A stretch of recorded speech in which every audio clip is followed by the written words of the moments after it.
मागण्यांवर कामगार संघटना आक्रमक। कामगारांच्या विविध मागण्यांसाठी जिल्हाधिकारी कार्यालयावर मोर्चा। या मोर्चाला विविध कामगार संघटनांचे पदाधिकारी आणि प्रतिनिधी होते उपस्थित।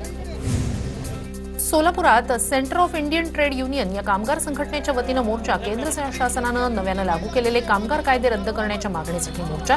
दत्तनगर ते जिल्हाधिकारी कार्यालयापर्यंत काढण्यात आला मोर्चा। अमरावतीत विविध मागण्यांसाठी हजारो कामगार रस्त्यावर। इरविन चौक ते जिल्हाधिकारी कार्यालयापर्यंत कामगारांचा मोर्चा। मोर्चात अंगणवाडी सेविका, आशा सेविकांचा मोठ्या संख्येने सहभाग।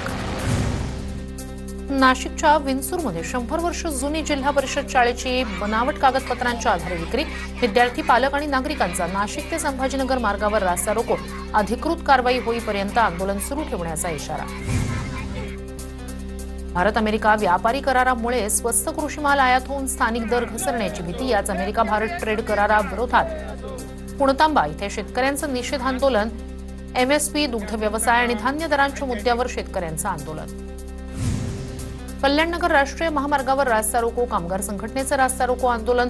टेक्नोक्राफ्टमधील बाहेर काढलेल्या कामगारांना कामावर घेण्याची आंदोलकांची मागणी।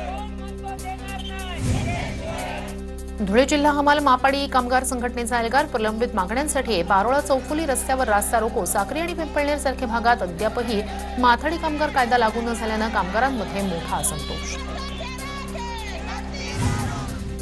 जळगावात महाराष्ट्र राज्य वैद्यकीय प्रतिनिधी संघटनेतर्फे जिल्हाधिकारी कार्यालयासमोर निदर्शनं।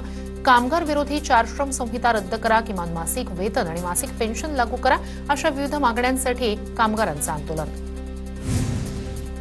पालघरच्या वाडा ग्रामीण रुग्णालयातील आरोग्य कर्मचाऱ्यांचं आंदोलन। श्रमजीवी संघटनेच्या कार्यकर्त्यांना महिला डॉक्टरला अर्वाच्य भाषेत शिवीगाळ केल्याचा आरोप। श्रमजीवी कार्यकर्त्यांवर कारवाई करण्याची मागणी। नागपुरातील संविधान चौकात कामगारांचं धरणं आंदोलन। 4 कामगार कायदे रद्द करण्याची आंदोलकांची मागणी। आंदोलनात विविध संघटनांचे कामगार सहभागी। वाशिम जिल्ह्यात देखभाल आणि दुरुस्ती अभावी अनेक बंधाऱ्यांना तडे। परिणामी फेब्रुवारीच्या सुरुवातीलाच बहुतांश बंधारे कोरडे पडल्याचं चित्र। रब्बी हंगामातील पिकांना फटका, शेतकरी चिंतेत। वर्धा जिल्ह्यात कापूस वेचण्यासाठी मजुरांची कमतरता। मजूर मिळत नसल्यानं शेतकऱ्यांची अडचण। कापूस वेचणीच्या कामाला विलंब। पुण्यातील भोरमध्ये शेतकऱ्यांना आंब्याला आलेल्या मोहोर संरक्षणाबाबत कृषी विभागाकडून मार्गदर्शन। शेतकऱ्यांच्या बांधावर जाऊन करण्यात येत आहे मार्गदर्शन। जळगावच्या 40 गावातील पाटणादेवी परिसरात घाणीचं साम्राज्य। संबंधित विभागानं नियमित स्वच्छता मोहीम राबवण्याची नागरिकांची मागणी। नागरिकांना स्वच्छता राखण्याचं आवाहन। हिंगोलीच्या कौठा ते जयपूर मार्गावरील कयाधू नदीच्या पुलाचं काम होऊनही कठड्याचं काम अपूर्णच। पुलावरून प्रवास करणं धोकादायक। पुलावरील कठडे बसवण्याची प्रवाशांची मागणी। नंदुरबारमधून जाणाऱ्या नेत्रक शेवाळी महामार्गाच्या 2ऱ्या टप्प्याचं काम अपूर्ण। महामार्गावर खड्ड्यांचं साम्राज्य पसरल्यानं वाहन चालकांना मनस्ताप। महामार्गाचं काम जलद गतीनं सुरू करण्याची नागरिकांची मागणी। राज्यातील अंगणवाडी सेविकांचा आज 1 दिवसाचा संप। परिणामी अंगणवाडी केंद्र बंद असल्यानं चिमुकले पोषण आहारापासून वंचित। बंद असलेल्या अंगणवाडी केंद्राबाहेर हातात ताटल्या घेऊन चिमुकले पोषण आहाराच्या प्रतीक्षेत।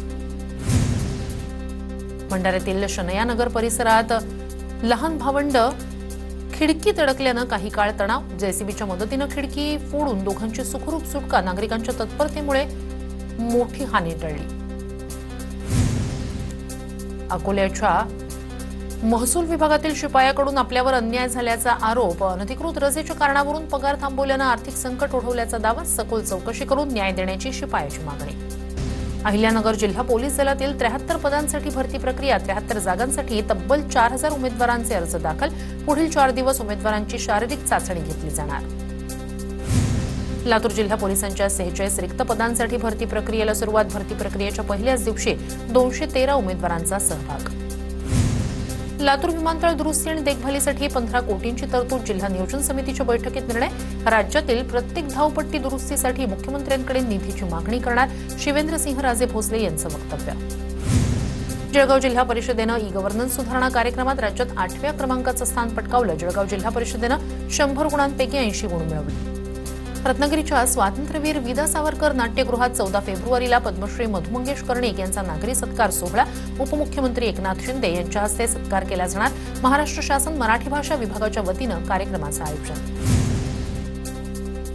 व्हॅलेंटाईन डेच्या पार्श्वभूमीवर पुण्यातील मावळ तालुक्यात उत्पादित लाल गुलाबांना देशात आणि आंतरराष्ट्रीय बाजारात मागणी.